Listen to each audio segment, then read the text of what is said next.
안녕하세요. 사연으로 알아보는 통상 트렌드 통상담소의 MC 신사임당입니다. 오늘 사연은 환경에 관한 사연인데요. 환경과 통상이 어떤 관계가 있길래 사연을 보냈을지 사연을 읽어볼게요. 안녕하세요. 신사임당님. 저는 10년째 한식 뷔페를 운영하고 있는 40대 사장입니다. 제 자랑 같지만 저희 집이 맛집으로 좀 유명합니다. 매일 손님이 줄을 서고 기다리는 대박집이죠. 대박 맛집 사장인데 무슨 고민으로 사연을 보냈냐고요? 사실은 손님이 바로 제 고민입니다. 저희 집에 무려 넉 달째 단 하루도 빠지지 않고 오는 손님이 한 분 있습니다. 우리 식당 음식을 항상 맛있게 먹어주는 참 고마운 분이죠. 몇 가지만 빼면요.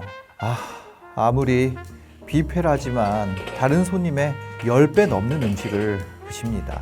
저희 요금이 5,000원인데 이렇게 드시면 남는 게 없거든요.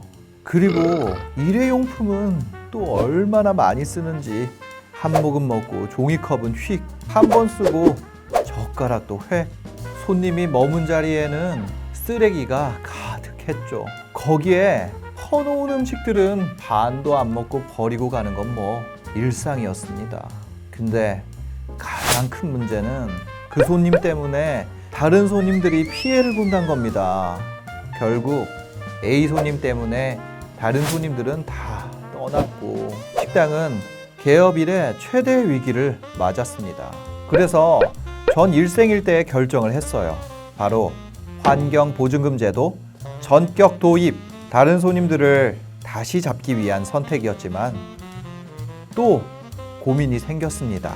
바로 이 제도 때문에 남은 손님들도 떠나지 않을까 하는 건데요. 전 어쩌면 좋죠?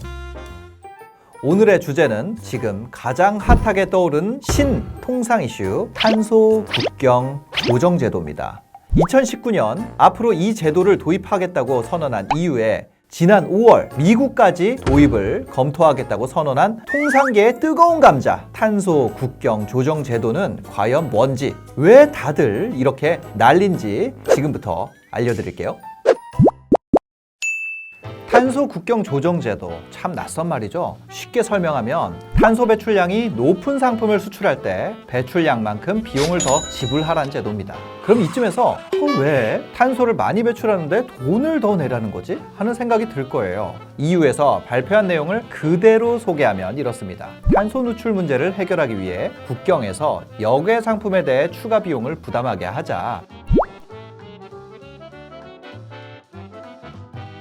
사실 EU는 탄소 국경 조정 제도 도입 발표 전부터 강력한 온실가스 규제를 시행 중이었습니다.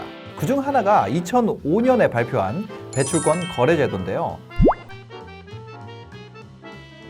기후 문제 해결과 환경보호 차원에서 시행한 제도지만 뜻밖의 부작용이 생겼습니다. 이 규제로 철강, 석유화학 등 EU 내에서 탄소 집약도가 높은 산업 경쟁력이 약해지고 탄소 누출이 가속화된 거죠.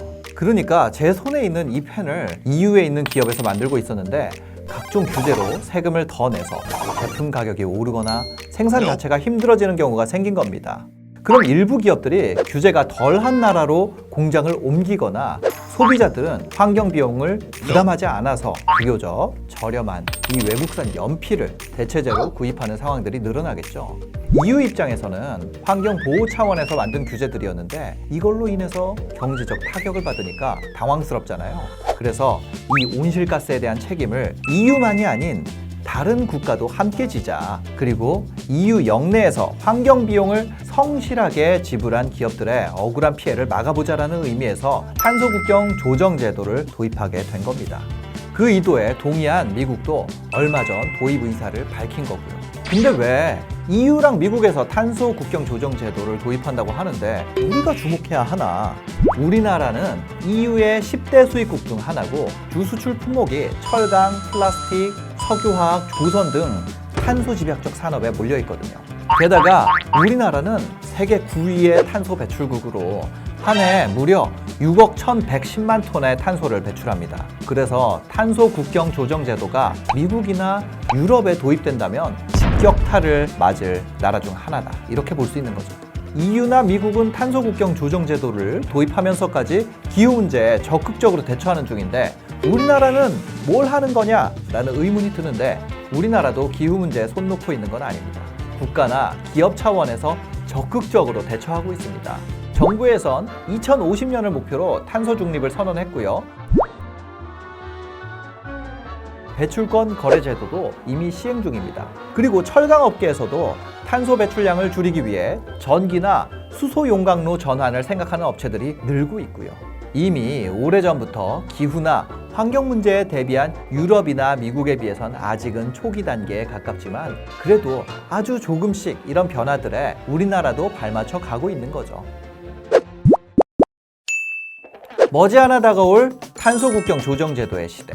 미리 알고 대비하자는 뜻에서 준비해본 오늘 통상담소 다들 어떠셨나요? 생각보다 통상 이슈가 다양해서 놀라진 않으셨나요? 경제적 이슈를 넘어 인권, 사회체제, 기후 문제까지 더 많은 책임과 투자가 요구되는 21세기 신통상 환경, 우리는 어떻게 대처하는 게 좋을까요? 더 많은 내용을 알고 싶다면 더보기란에 통상 리포트를 검색해주세요. 알차고 트렌디한 통상 소식이 여러분을 기다리고 있습니다. 다음 시간엔 더 재미있는 사연과 소식으로 돌아올게요. 통상담소 MC 신사임당이었습니다.